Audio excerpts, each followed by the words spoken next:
The mechanism for this is given to us or explained by Thomas Paine, a great American essayist in the 18th century. He says, commerce is a pacific system or a peacemaking system, operating to cordialize mankind, to make people nicer, by rendering nations as well as individuals useful to each other. When you have commerce, everybody has to convince others to hire them, to buy from them. It makes people nicer. So which is it? What are the effects of countries moving into a free market society? We have a fantastic data set at our disposal. The World Value Survey is a gigantic survey done in originally about 20 or 30 countries. Now they're up to 95 countries have been surveyed in a variety of years, every 6 or 7 years now, about all kinds of issues, about democracy, gender, justice, immigration, all sorts of issues. So they do this survey, and then they take the average for each country on every single question, and then they use some statistical techniques, such as factor analysis, it's called. It's just a way of saying, how can we identify 2 or 3 dimensions that can help us make sense of all the different findings? What they conclude is that there are 2 dimensions. You can graph all the countries of the world somewhere on these 2 dimensions. The first is traditional to secular rational values. So almost all countries used to be traditional. That means they all had a lot of religion, a lot of ritual. They're all focused very much on the family. This is what you get in agricultural societies. But as countries industrialize, they tend to think time is money, they get more efficient, and they get secular rational values. The second dimension runs from survival values, when life is dangerous, when you don't know if you'll have food for your children tomorrow, so you just want to get stuff and hide it from everyone else. You want to protect your family. You don't trust people very much. But as countries get more safe and secure, they have what are called emancipative or liberating values, values about freedom. They value self-expression, individual rights and autonomy. They trust people more, and they're happier. So if you plot all the nations of the world on these 2 dimensions, here's what you get. Now, you can't read the particular nations, but I'll just walk you through it. The Islamic societies, the Muslim societies, are almost all in the bottom left, along with the African societies. They're still very traditional, and they tend to be dangerous, or not places where people can count on a stable future 30 years in the future. The upper right is Scandinavia and Northern Europe. Very secular, very safe, very prosperous, very individualistic. The United States and the English-speaking countries are on the right edge, but lower down there because they're more religious than Scandinavia. I'm sure you're all interested in where are the East Asian nations. They're all up there. South Korea, China, Taiwan, Hong Kong are all up there. Oh, but there's Japan all the way up there. Of course, Japan industrialized ahead of the other nations. So this is very, very interesting. You might notice that all the countries in the bottom left are poor, all the countries in the upper right are rich. And so it seems obvious that as countries get richer, they just move up to the right? But actually, it's more interesting than that. What they find in the data is that there's a 2-step process. First, countries go from agriculture to industry, factories. People have to adjust to the machines. They can't do all this ritual every full moon and 5 times a day. They have to just work and work and work, put ritual aside. So first, countries move up. And this, I think, is what gives capitalism a bad name, because life seems a little uglier. It loses the sense of magic or religion or tradition, and it's the Industrial Revolution. But then countries don't stay there as industrial. They tend to make the transition to a service economy or an innovation economy. And at that point, you're not dealing with the machine, you're dealing with people. And you need different virtues and different strengths. You have to understand people, respect them, get them to buy from you. So you develop what they call post-materialist values, which always include more gender equality, more rights for gay people, more environmental concern, more concern for animals. So this is the general path, a kind of an up and then to the right, a kind of a giant curve. So what's going to happen to Korea? Maybe it'll go like this, just, follow along the path, just like Japan. And maybe by the time it gets there, Japan will be over by Sweden in a generation or two. Or maybe Korea is more religious than China and some other countries. Maybe Korea will just begin moving to the right, now that you've had a generation or two raised with prosperity and safety. So maybe Korea will end up like Australia or Britain or even the United States, sort of in that region. Who knows? I don't know what's going to happen. Nobody knows what's going to happen. But I can be absolutely confident that you're going to move to the right, that Korea is going to move to the right in some way, shape, or form. Because what we're looking at all over Asia is the biggest generation gap in human history. Never before have people been raised in a radically different world from their parents. And this is happening all over Asia. In fact,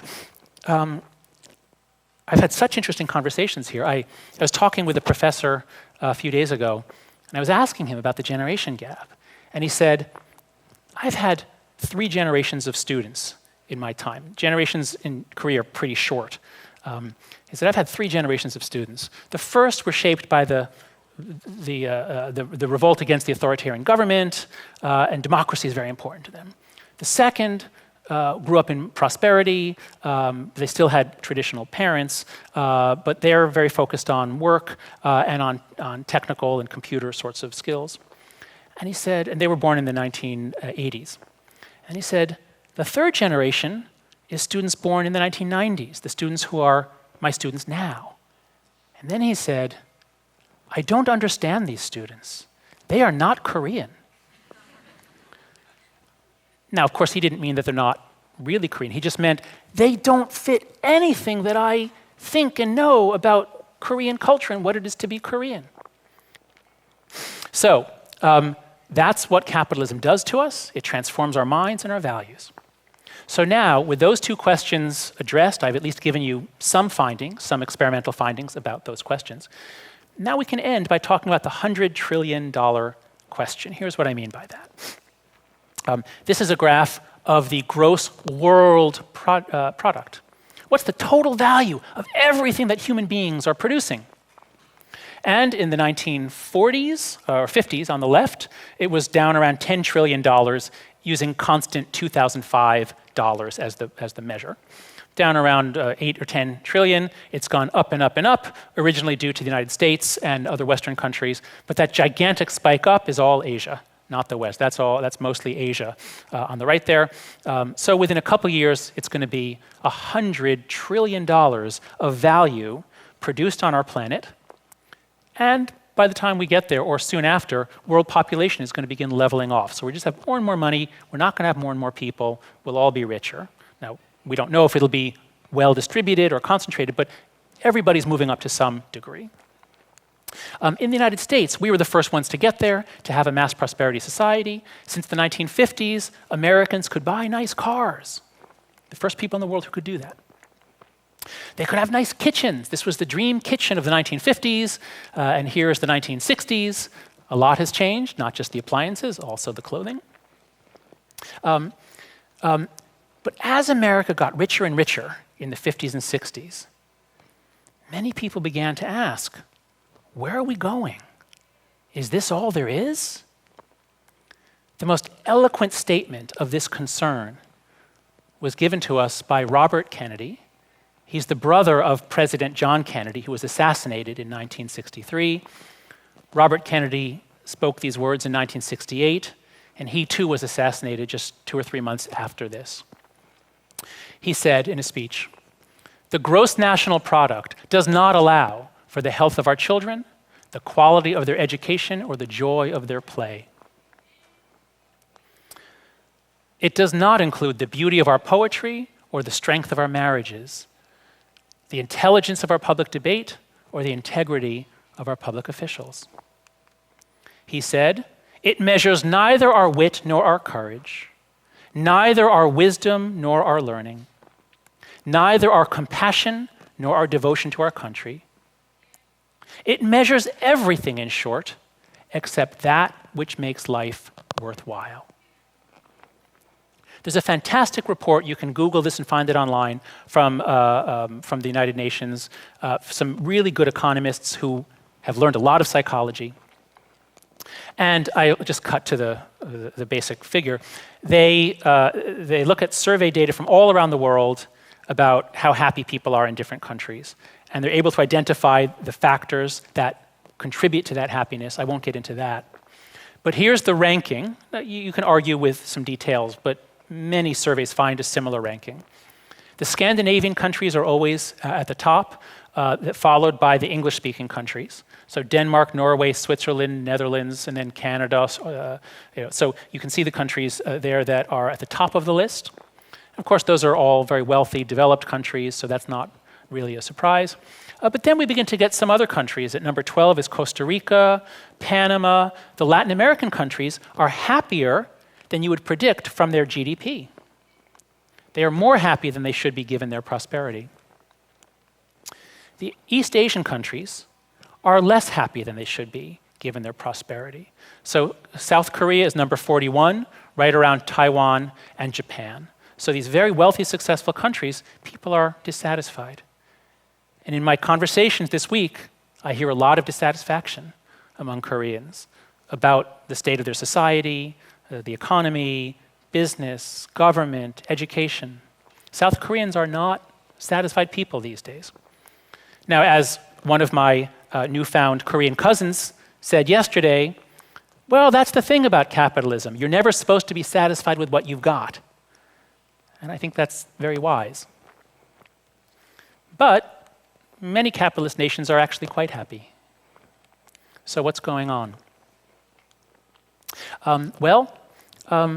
That's for you to decide. I don't know your society well enough to give you specific advice about happiness. But that's the question that I think every country needs to be asking. What kind of capitalist system do you want? There is no alternative to capitalism. So what kind do you want? I'm going to leave you with two pieces of advice in how to think about this. The first is recognize that there is truth in both stories. Both of these stories correctly describe real facts about capitalist systems. There is a lot of exploitation in real live capitalist systems. But at the same time, there's an enormous amount of liberation and it raises almost everybody up. Both stories have a lot of truth. What we find, as I said in my last talk, left and right are like yin and yang. They both have something to contribute. The left is always the witness for decency. The left is always concerned about migrant laborers, about human rights, about animal welfare, about the environment, about people and things that are harmed by capitalism. The right always stands for dynamism. Unleash the free market. Let prosperity bloom. Liberate people to create. So if you have one without the other, you'd have decency but poverty. Or you'd have a lot of dynamism, but a lot of people will get hurt along the way. So you need both. How do you have a society that has both decency and dynamism? And my final thought for you is that, again, this definition of capitalism, I just love it. I think this really is helpful. We can all be on the lookout for cases in which people are making money without making anyone else better off. If we can develop a vocabulary in which we're basically positive about capitalism, positive about business, you must have a flourishing business sector. You must encourage entrepreneurial activity and innovation. You must do that. But one of the things that people are innovative about is new ways to exploit people. You've got to look out for that. Maybe you need a government program to stop it, or maybe there are private sector alternatives. But you have to look out for that. If you can do this, if you can balance dynamism and decency, and you can get to a society in which the only way to win is to make other people better off, then you can continue your march upward, not just in terms of GDP, but in terms of all that makes life worth living. Thank you.